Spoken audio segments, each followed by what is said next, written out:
గుర్తించారంటే మంచి భోజనంలో, మంచి బట్టల్లో, మంచి సౌకర్యంలో, మంచి ఆస్తిపాస్తుల్లో ఆనందం ఉంది అని గుర్తించారు. కాబట్టి ఆ బాబుకి ఇవన్నీ చెప్పినాడు. కానీ ఆ బాబు కోరుకున్న విషయం ఏంటి తెలుసా?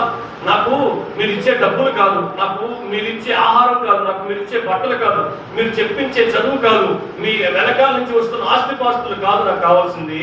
వాటిలో లేదు నాకు స్థిరమైన సంతోషం. నాకు కావాల్సింది ఏంటంటే తల్లి ప్రేమ నాకు కావాలి, తండ్రి ప్రేమ నాకు కావాలి అని చెప్పాడంట ఆ చిన్న నేటి దినాల్లో చాలా మంది దేని కొరకు ఆశ కలిగి ఉండాలి, దేని కొరకు ఆకలి కలిగి ఉండాలి, దేన్ని కోరుకోవాలి అని ఆలోచన చేసేటప్పుడు వాళ్ళ యొక్క ఆలోచన అంతా కూడా క్రైస్తవ సమాజం కూడా ఈ భాష్యమే చెప్పింది. ఏమని తెలుసండి? దీవెన అంటే ఇవన్నీ కలిగి ఉండడం, ఆశీర్వాదం అంటే ఇవన్నీ కలిగి ఉండడం అని చెప్పింది. యేసుక్రీస్తుని నమ్ముకున్న వాళ్ళకి ఇంతకంటే ఎక్కువ ఆస్తులు ఉన్నాయి అంటే వాళ్ళు మనకంటే ఎక్కువ దీవించుకున్నట్లు అర్థం. వాళ్ళు అసలు దేవుడు అంటే ఎవరో కూడా తెలియదు. మరి వాళ్ళు దేవుని చేత ఎలా దీవించబడతారు? అలా దీవించబడలేరు. అంటే నిజమైన ఆశీర్వాదం, నిజమైన దీవెన ఆస్తిపాస్తులను, అంతస్తులను, అధికారాన్ని కలిగి ఉండడం కాదు. నిజమైన ఆశీర్వాదం అంటే బైబిల్ చెప్పిన అర్థము వేరు. మనుషులు వీటి మీద ఆశపడి ఉంటారు కాబట్టి ఇదే నిజమైన ఆశీర్వాదం అని నమ్మడం జరిగింది. అవి ఉంటే మా జీవితానికి ఆనందం వస్తుంది అని వాళ్ళు నమ్మడం జరిగింది. కానీ దేవుడు చెప్తున్న విషయం ఏంటి తెలుసా అండి? మీ జీవితానికి నిజమైన ఆనందం వేటిని బట్టి వస్తుంది అంటే నీతి కొరకు ఆకలిని కలిగి ఉండడాన్ని బట్టి వస్తుంది అని చెప్పాడు. ఇప్పుడు ఆ బాబు కోరుకున్న విషయం ఏంటంటే మీరు నాకు ఇవన్నీ ఇవ్వగలరు, కానీ నాకు అమ్మ ప్రేమ, నాన్న ప్రేమ నాకు కావాలి అని కోరుకున్నాడు. మీరు చెప్పండి, మీకు సింపుల్ గా తెలుసు, అమ్మ చూపించే ప్రేమ కంటే, నాన్న చూపించే ప్రేమ కంటే ఎక్కువ విలువైంది ఏమనుందా? అమ్మ ప్రేమని, నాన్న ప్రేమని దేంతో వెలకట్టగలం? దేంతో నువ్వు వెలకట్టలేవు.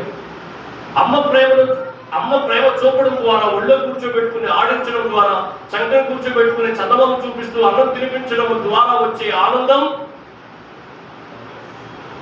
ఇక ఏమి ఇవ్వడం ద్వారా కూడా రాదు. చాలా మంది తల్లిదండ్రులు బిడ్డల్ని ఏం చేస్తున్నారు తెలుసా అండి?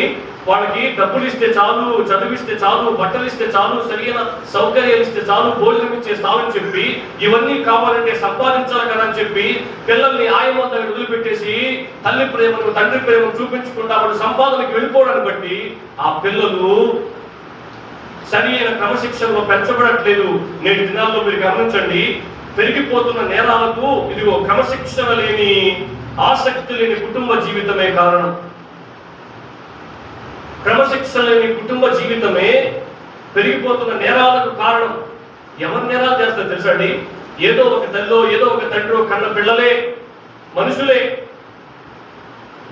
మరి ఎందుకు వాళ్ళు అంత నేరస్తులుగా మారిపోయినారు అంటే వాళ్ళకి చిన్న వయసులో తల్లి చూపించే ప్రేమ, తండ్రి పెట్టే క్రమశిక్షణ లేకపోవడాన్ని బట్టి సమాజంలో వాళ్ళు ఏమైపోతారు తెలుసండి? ఎంతో పెద్ద నేరస్తులుగా తయారైపోయినారు. దేవుడు అంటున్న మాట తెలుసా? ఒక సేవకుడు అన్నాడు, ఈ మాటను మీకు గుర్తు చేస్తా. ప్రభువా, నీవు మమ్మల్ని నీ కోసమే సృష్టించుకున్నావు, మా హృదయాలు నీలో విశ్రాంతి పొందే వరకు అవి నెమ్మదిగా ఉండలేవు అన్నాడు. అగస్టీన్ అనే సేవకుడు అన్న మాట ఇది. ఏమన్నాడంటే, ప్రభువా, నువ్వు మమ్మల్ని నీ కోసమే సృష్టించుకున్నావు, మా హృదయాలు నీలో విశ్రాంతి పొందేంత వరకు మాకు నెమ్మది ఉండదు అని చెప్పాడు. ఏమని చెప్తున్నాడు తెలుసండి?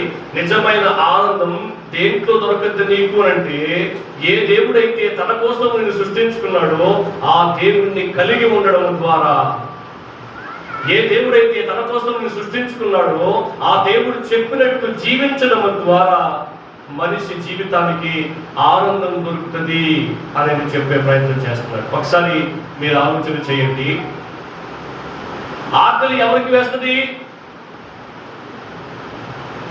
ఆకలి వాళ్ళకి వేస్తారు అంటున్నారా? ఏ పరిస్థితి సాధించగలుగుతున్నారా?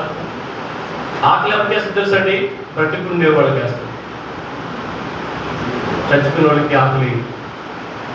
అందుకని దేవుడు అన్నాడు ఎఫెసీ పత్రిక 2:1 పాపముల చేతను, అపరాధముల చేతను మీరు చచ్చిన వారు ఉన్నప్పుడు క్రీస్తు దేవుడు ప్రేమతో మిమ్మల్ని ఎన్నుకున్నాడు, ఏర్పరచుకున్నాడు అన్న మాటను మనం చూస్తాం.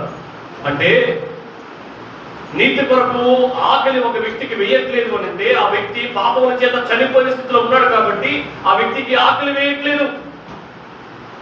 ఆ నీతి అంటే ఏంటో నేను ఈరోజు మీకు వివరించే ప్రయత్నం చేస్తాను.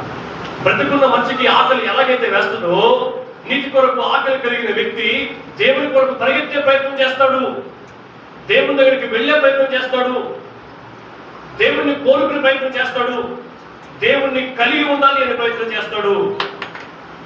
అర్థమవుతుందండి? అందుకని నేను మీకు ప్రశ్న మీ ముందు ఉంచడం జరిగింది. దేవుని కొరకు ఆకలి లేకపోతే యేసుక్రీస్తు ప్రభు యొక్క సందేశాన్ని స్వీకరించలేనంత కఠినంగా మన హృదయం మారిపోతుంట. ఒక ఉదాహరణ చెప్తాను చూడండి మీకు. ఒకసారి ఒక సహోదరుడు ఏమంటుందని మంచు పర్వతాలలో పరిగెత్తున్నాడట. మంచు పర్వతాల్లో వెళ్తా ఉంటే ఆ మంచు చలికి ఎక్కువైపోయి ఆ పొగ మంచు మనిషి మీద పడిపోవడాన్ని బట్టి ఒంట్లో ఉన్న ఏమంటుందని హీట్ తగ్గిపోవడాన్ని బట్టి పల్స్ డౌన్ అయిపోతూ స్పృహ తప్పి పడిపోయాడట. పడిపోయిన కొంతసేపటికి ఆయన కళ్ళు మేలుకొని నాకు ఆకలిస్తుంది అనంతరాలు చెప్పి కళ్ళు చూస్తే ఎక్కడెక్కడ పట్టుకుపోయినాడు. ఎందుకంటే ఐస్ అంతా కూడా తన ఒళ్ళంతా కప్పిడని బట్టి గట్టిగా పట్టేసుకున్నది. ఐస్ కదలలేకపోతాడట. అరే ఇంకొంతసేపు నేను ఇలాగే ఉంటే చచ్చిపోతానేమో చెప్పి ఎట్లా పడితే అట్లా విధులు చేసుకొని లేచి పరిగెత్తడం ప్రారంభించాడట. ఎందుకు పరిగెత్తాడంటే ఆకలి తీర్చుకోవడం కోసం కాదు, పరిగెత్తకపోతే చచ్చిపోతాడు.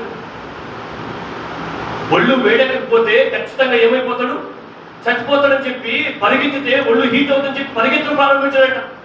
ఏమవుతుందో తెలుసండి, ఒక మనిషి నీతి కొరకు ఆ ఆకలితో పరిగెత్తకపోతే ఆ వ్యక్తికి తృప్తి అనేది సమాజంలో దొరకదు. ఎంతో ప్రమాదకరం. సమస్య ఏంటి తెలుసండి, ఎవరిని అడిగినా, ఒకవేళ అదాని గారిని అడిగినా కూడా చెప్తాడేమో ఈ మాట. ఏమో తెలుసా, సార్ ఓకేనా అంటే నాకు ఓకే అంటాడేమో. అందుకని చెన్నైకి షిఫ్ట్ చేసినాడేమో. దేశం మొత్తం వ్యాపారంలో కలిగి ఉన్నాను కోరుకుంటున్నాడేమో.